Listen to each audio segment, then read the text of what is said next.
दोस्तों ऐसा क्या कारण है कि देश में महंगाई इतनी बढ़ रही है, हर चीजें हमें इतनी महंगी मिलती हैं।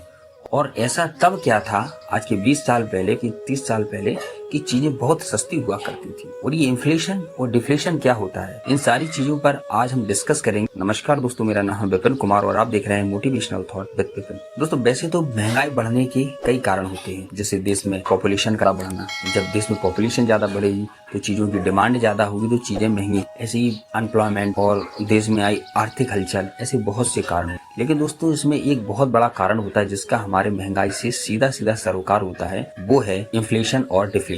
इन्फ्लेशन का मतलब है मुद्रास्फीति और डिफ्लेशन का मतलब है मुद्रा संकुचन। इन्फ्लेशन देश में तब होता है जब किसी देश में पैसे ज्यादा हों, चीजें कम हों। दोस्तों जरा सोच के देखिए, किसी देश में पैसा ज्यादा है लेकिन चीजें कम है तो उन चीज के खरीदार बहुत ज्यादा होंगे। जो जरूरी चीजें होंगी महंगे से महंगे दाम लगाकर उस चीज को खरीदना चाहिए। ऐसी स्थिति में सारी चीजें महंगी हो जाती और देश में इन्फ्लेशन की स्थिति बन जाती है। दूसरी यदि हम बात करें डिफ्लेशन, डिफ्लेशन का मतलब है कि पैसा कम होना लेकिन चीजें की पर्याप्त मात्रा में पूर्ति होना। इस चीज का उदाहरण यदि देखा तो आज के हम 20 साल 30 साल पहले देख सकते हैं कि जब हमारे पूर्वज आज ये कहते हैं कि हमारे समय में चीजें बहुत सस्ती हुआ कर, ये जो मूलभूत आवश्यकता होती थी बहुत सस्ती हुआ कर। तो ऐसा क्या था कि उस समय चीजें सस्ती हुआ करती थी और आज हर चीज उससे लगभग 10 गुना महंगे दामों में मिल रही। उसका कारण था डिफ्लेशन। उस समय लोगों के पास इतना पैसा नहीं हुआ करता था और मूलभूत आवश्यकताओं का उत्पादन पर्याप्त मात्रा में हुआ करता, जरूरत की सारे सामान मिल जाया करता था। लोग हर किसी चीज को पैसे के से खरीदने नहीं जाते। जब चीजों की डिमांड कम होती थी क्योंकि वो चीजें हर घर घर में उपलब्ध होती थी तो चीजें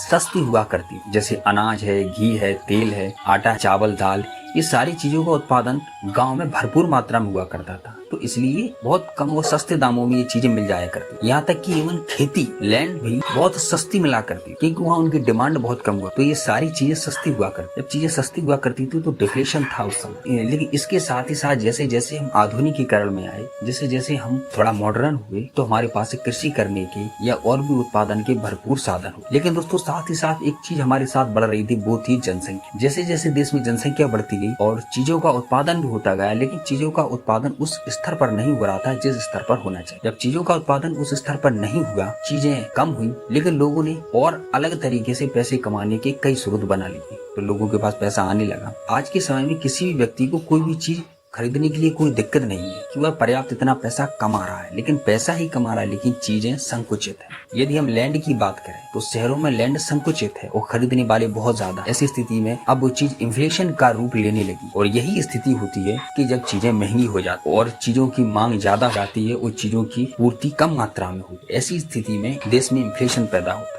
दोस्तों दोनों चीजें हमारे देश के लिए, हमारी अर्थव्यवस्था के लिए खतरनाक है, भले ही वो इन्फ्लेशन हो या डिफ्लेशन। इन्फ्लेशन जब बढ़ता है तो चीजें महंगी होती हैं और दूसरा डिफ्लेशन, यदि डिफ्लेशन ज्यादा बढ़ जाए तो चीजें तो पर्याप्त होंगी लेकिन खरीदने वाले नहीं होंगे। जैसा कि हम पहले देखा करते थे, हमारे पूर्वजों के पास वो इतने संसाधन, इतनी चीजें नहीं हुआ करती थी कि वो उनका भरपूर मात्रा में उपयोग कर सके। कई हजारों एकड़ जमीन बंजर रहा करती थी जिससे वो किसी भी तरह का कोई उत्पादन नहीं कर पाते थे क्योंकि उनके पास संसाधन नहीं हुआ करते थे। लेकिन आज संसाधन होने के बाद, लोगों के पास पैसा आने के बाद, लेकिन चीजों का उत्पादन पॉपुलेशन के आधार पर उतना नहीं हो रहा है जितना होना चाहिए। ऐसी स्थिति में देश में इन्फ्लेशन पैदा हो रही है, महंगाई बढ़ रही है, मुद्रास्फीति बढ़ रही है। यह एक इन्फ्लेशन भी एक कारण होता है जो हमारी अर्थव्यवस्था को प्रभावित करता है और जिससे हमें चीजें महंगी मिलती हैं। दोस्तों यह जानकारी आपको पसंद आई हो तो वीडियो को लाइक करें, चैनल को सब्सक्राइब करें।